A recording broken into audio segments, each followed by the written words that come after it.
The first thing I did after being reborn was grind 250 kilograms of meat and gather my entire family to make meatballs together. I did this because in my past life, my stepmother had an affair with an unknown man and got pregnant with his child. Not wanting my father to find out, she caused a scene at the market over some discounted eggs. In the chaos, she was knocked to the ground and lost the baby. When she returned home, she wept pitifully and told my father if it weren't for Megan insisting we go grab those discounted eggs, I wouldn't have fallen and lost our precious baby boy. I tried to explain, but my fiancé stepped forward and sealed my fate when he yelled, "Megan Foster, I'm so disappointed in you. I know you're a greedy woman, always looking to take advantage of others, like eating at restaurants without paying or stealing bulk snacks from supermarkets. But this time, you've gone too far. You caused Auntie to lose her child just for a few eggs. I can't marry someone like you.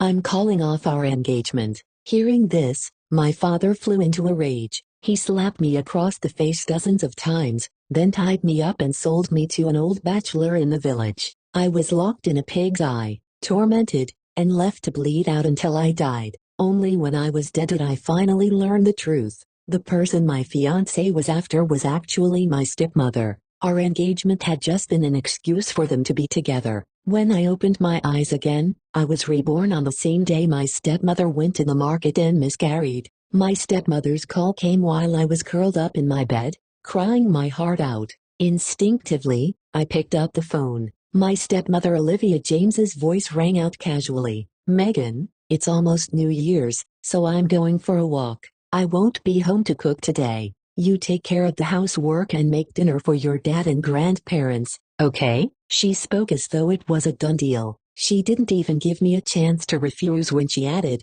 "Don't tell your father where I am. If he knows, he'll come looking for me, and I won't have a moment of peace." Well, that's settled then. Megan, you're my good little girl. When I get back, I'll bring you something tasty. After Olivia said this, she ended the call, rejecting my attempts to reach her. I tried calling her 5 or 6 times, but each time I got a busy tone. That's when I realized she had blocked me. A cold sweat broke out and I was filled with rage. I was reborn back to the day my stepmother would pretend to have a miscarriage over some eggs. In my past life, my stepmother married my father in a hurry because she thought he was wealthy, but on their wedding day, she realized he was just an ordinary old man with no pension and everything he had shown off to her actually belonged to me. Although she wasn't happy about it, she had no choice but to go through with the marriage. On that fateful New Year's Eve, my stepmother had called me with the same excuse. She said she wanted some air and asked me to handle the household. I agreed and went back to the company since it was a busy day. I didn't return home until evening to have New Year's Eve dinner. However, when I walked in, the house was eerily quiet. In the living room, my stepmother was crying while my father glared at me with fury in his eyes. Tears streamed down her face as she accused me. "Megan, it's all your fault. If you hadn't been so greedy and dragged me to that market for those eggs, I wouldn't have been crushed by the crowd and lost the baby." I was stunned and scrambled to explain. "Mom, what are you talking about? I was at work all day. I didn't go to the market with you." Just as I was about to show my work records as proof, my fiancé stormed over, snatched my phone, and smashed it to the ground before stomping on it. His voice was full of disappointment. "Megan, this is the last time you let me down. You've always been greedy and shameless, but now you've cost Andy her child. I won't tolerate this anymore. I'm breaking off our engagement." That was all it took for my father to believe her. He finished his cigarette and locked his furious gaze onto me, roaring, "You wretched girl, you've doomed our family by killing my son." He yanked my hair and slapped me over a dozen times before tying me up and selling me to an old bachelor in the village. It wasn't until I was tortured to death that I learned the truth. My stepmother, Olivia, and my fiancé, Finn Collin, had been having an affair all along. The baby Olivia lost wasn't even my father's, it was Finn's. The two of them had been careless in their affair and forgot to use protection. Fearing exposure and condemnation, they conspired to frame me. Their scheming was almost admirable. If only it hadn't cost me my life. This time, I wouldn't let those two scumbags have their way. A cold smirk curled on my lips as I decided not to leave the house. Instead, I had 250 kilograms of ground pork delivered straight to our doorstep. As for work, I sent my boss a quick message requesting to work from home during the New Year's holiday. Being a key employee, my boss valued me highly and approved my request without hesitation. With everything settled, I leisurely got out of bed and washed up. When my family and I sat down for breakfast, the doorbell rang. It was the butcher. He hauled in 250 kilograms of minced meat before quickly departing. My father, grandfather, and grandmother all gawked at the sheer amount of meat.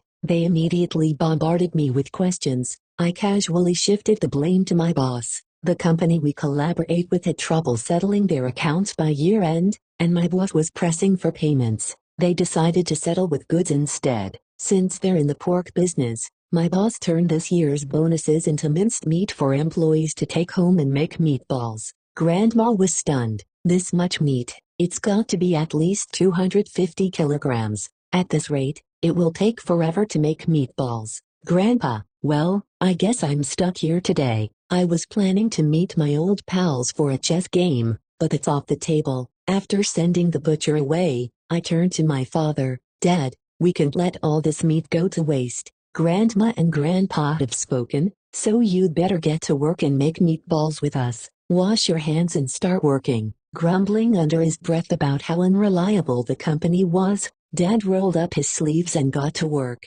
Within moments of chopping vegetables and herbs, he was sweating heavily. On New Year's Eve, while other families were busy putting up decorations and setting off fireworks, while adults and children were playing together, ours was hard at work making meatballs. As the strongest person in the house, my father ended up handling most of the work. He chopped the vegetables, mixed the ingredients, and spent the entire morning working while sweating. By noon, we were all starving, and that's when my father remembered my stepmother, who was supposed to be out shopping. It's already 12:30, and your mother still hasn't come home to cook. What's she doing out there? Feigning innocence, I shrugged. I don't know. I called her 5 or 6 times this morning, but she blocked me. Maybe she's mad at me. Why don't you try calling her, Dad? My father frowned and pulled out his phone to call Olivia. Ring, ring, ring. He made 3 consecutive calls, but Olivia still didn't answer.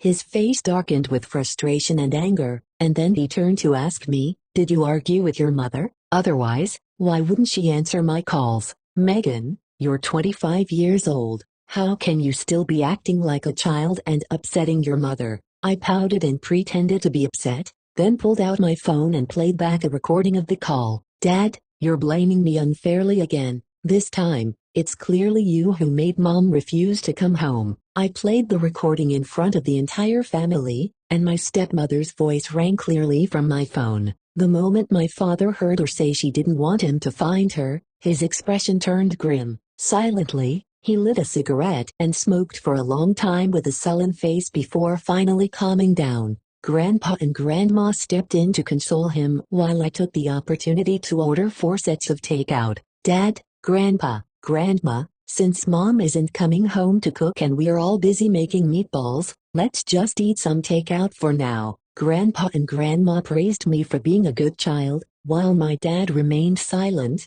clearly upset and depressed. The tense atmosphere lingered throughout the evening. After what felt like an eternity, we finally finished making 250 kgs of meatballs. By then, our hands were so sore they barely functioned. Dad stepped out to buy a pack of cigarettes while Grandpa and Grandma began cooking the meatballs. I sat on the couch scrolling through my phone, occasionally glancing at the night sky with a faint smile. I had stayed home the entire day, never stepping outside. No one could possibly pin my stepmother's miscarriage on me again, or so I thought. Just as I took a sip of water, the front door burst open. Finn, my so-called fiancé, stumbled in, supporting my stepmother, Olivia. The moment she saw me, her eyes flared with rage, and she immediately began screaming, "Megan, you're heartless. I've been nothing but kind to you, but you deliberately caused me to lose my baby." Before I could say a word,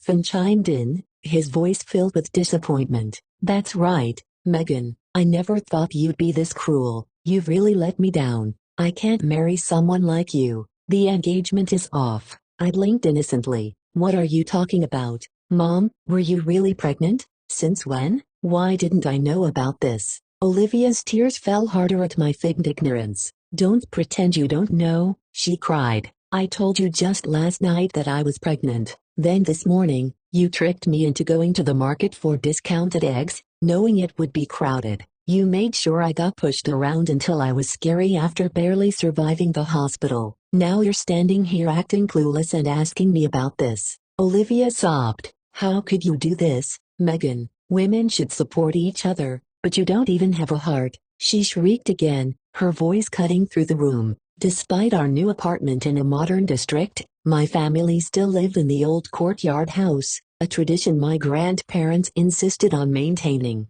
It was New Year's Eve and many of our neighbors were outside building snowmen and setting off fireworks. Naturally, they overheard the commotion. Being busybodies, they started gathering around, eager to see what was happening. Olivia purposely stood at the door, not stepping inside, and yelled at the top of her lungs. When the neighbors heard her accusations, they exchanged judgmental looks. I always thought Megan was such a sweet girl. Who knew she had such an evil heart? One of them muttered. Looks can be deceiving. We watched her grow up, but we never really knew what she was capable of, another neighbor remarked. One middle-aged woman shook her head. That settles it. I need to warn my son and daughter-in-law to stay away from her. Who knows what she might do to my family one day. The murmurs of agreement spread like wildfire. One by one, the neighbors made it clear they wouldn't let me near their children anymore. Tears welled up in my eyes, but this time they weren't from helplessness or despair like in my past life. No, this time it was from excitement. Seeing my reaction, Olivia assumed I was scared by her accusation. She grew even more dramatic, painting me as the evil villain to anyone who would listen. Meanwhile, Finn didn't give me a chance to explain. He grabbed my arm and forced me to kneel before Olivia. In the past, children were expected to respect their elders. Not only have you failed to honor your stepmother, but you also caused her to lose her child, he barked. You need to apologize to her and make amends. As a woman, you should obey your father and then your husband after marriage. So, as your fiancé, it's my responsibility to teach you a lesson. With that, he yanked my hair and forced me to bow my head. He shoved my head to the ground, making me bow 7 or 8 times, each painful thud of my head hitting the floor, echoing through the room. Blood trickled down my face, but Finn acted as if he didn't notice. Instead, he went even further. An apology alone isn't enough to make up for the loss of a child. There has to be material compensation as well. Megan, he continued, hand over your year-end bonus so your stepmother can buy nutritional supplements. And while you're at it, sign over your new apartment to her so she has a comfortable place to recover. Only then can you truly show your sincerity in making amends to Auntie. Hearing Finn's self-righteous speech, I couldn't help but laugh in disbelief. The absurdity of the situation hit me, but at the same time, everything became crystal clear. It was obvious Finn and Olivia had teamed up against me. Not only did they want to get rid of me, but they also had their eyes on my year-end bonus and my property. Everything had finally made sense. It was now clear why Finn had suddenly become so obsessed with me and pursued me relentlessly right after my stepmother had married my father. Before I found it strange, when did our foster family become so popular in the matchmaking market? Now I understood everything. When I realized this, I didn't hesitate anymore. I leaned forward and spit directly in Finn's face. She only lost her bastard child, and now you think you can take my year-end bonus and property? Where do you get the audacity? Both Finn and Olivia were momentarily stunned, but soon their shock turned to fury. Olivia started sobbing dramatically. Finn, stop talking. Megan has never liked me as her stepmother. She'll never listen. Forget it. A stepmother is unwelcome no matter where she goes. Outsiders despise me, and now even my own family wants to harm me. If I had known this would happen, I would have rather died. Seeing Olivia run towards a tree to bang her head, Finn immediately grabbed her and comforted her softly. Auntie, don't be sad. I already called Uncle Thomas. He'll be here soon to set things right for you. After all, Uncle Thomas is the head of the family. Everything he says is the law. Megan has to obey him. The gathered neighbors nodded in agreement. They stopped what they were doing and brought out stools,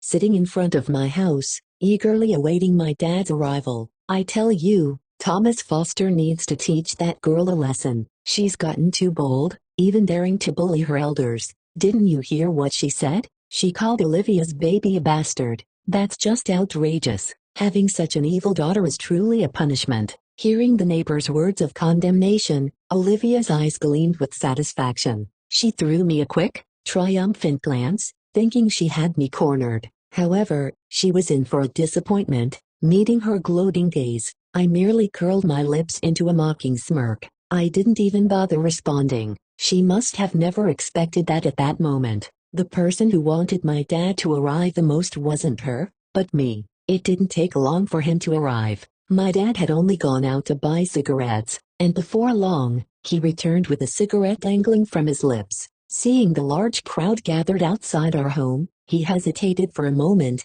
confused. Before he could ask anything, Olivia rushed forward, pressing herself against him like a fragile flower in the wind. Tears welled up in her eyes, her face full of sorrow. "Thomas, you have to stand up for me. Megan killed our child. The doctor said it was a boy. He would have been a chubby little kid." My dad's expression darkened instantly. He stiffened, his face stormy as he turned to me and roared, "Megan, get over here. What the hell is going on?" Before I could respond, Finn stepped in front of me and blocked my way, adding fuel to the fire. "Uncle Thomas, it's all Megan's fault. You have to seek justice for Aunt Olivia." "That's right, Thomas. You have to punish Megan severely and avenge our son." Olivia clung to my father's arm and wailed. "This morning, Megan insisted I go with her to the supermarket to grab some discount eggs. I told her I was pregnant and didn't want to go, but she dragged me there anyway. When we got there, the place was packed.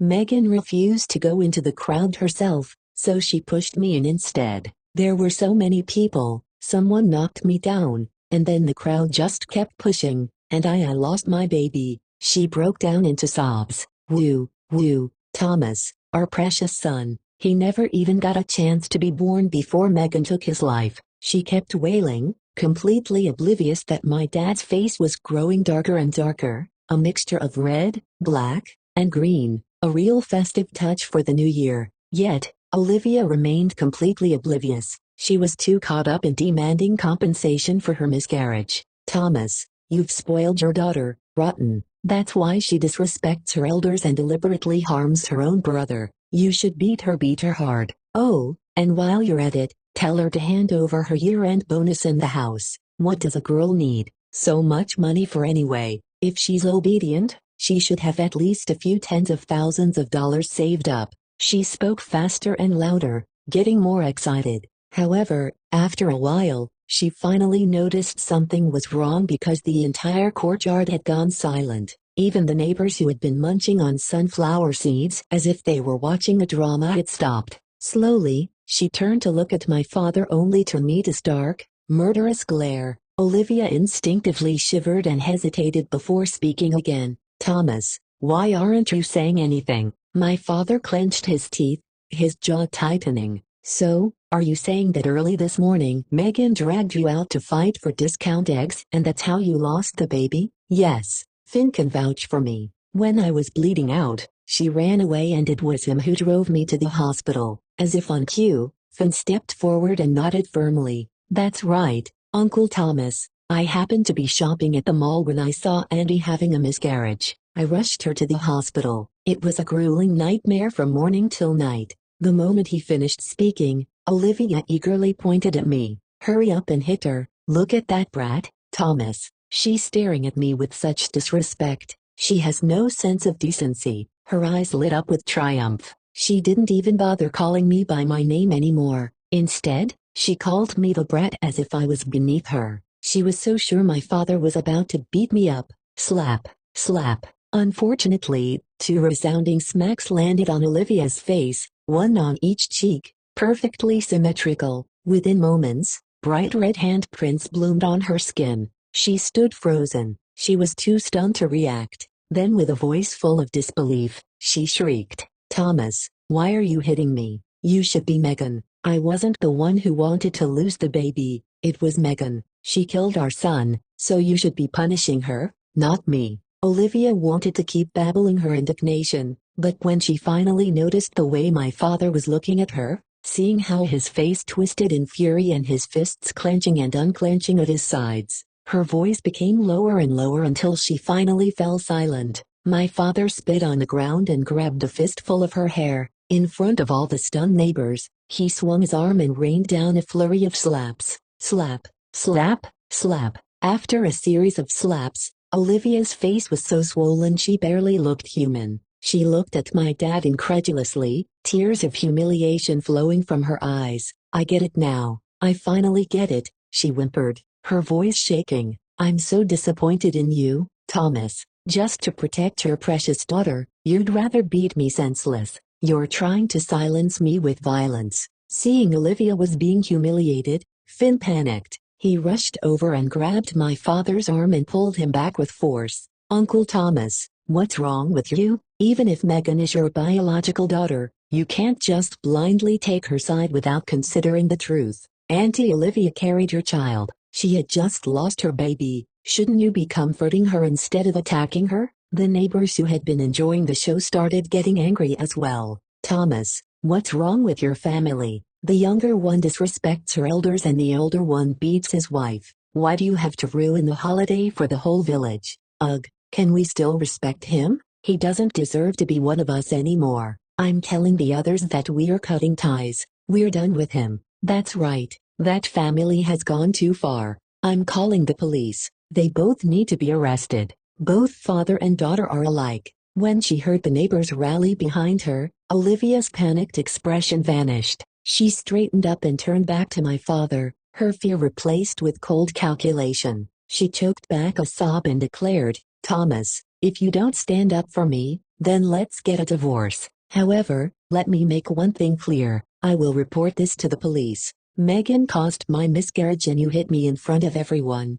I demand justice. She purposely emphasized the word police, clearly using it as a threat. If my father didn't comply, she'd make sure he ended up in jail for assault. Finn, seeing my father hesitate, assumed he was afraid and eagerly added fuel to the fire. Uncle Thomas, your family's actions have been disgraceful. Megan caused Auntie Olivia's miscarriage, and instead of making amends, you hit her when she was at her weakest. If you don't offer proper compensation, this won't end well. Well, how about this? He said, as Megan's fiancé, I'll be the voice of reason. First, you and Auntie Olivia get a divorce. As an apology, half of the marital assets go to her. Second, since Megan is responsible for Auntie Olivia's miscarriage, she must hand over her year-end bonus and transfer the house to Auntie Olivia's name. Third, you must swear in front of everyone and sign a legal agreement promising never to reclaim the assets given to Auntie Olivia.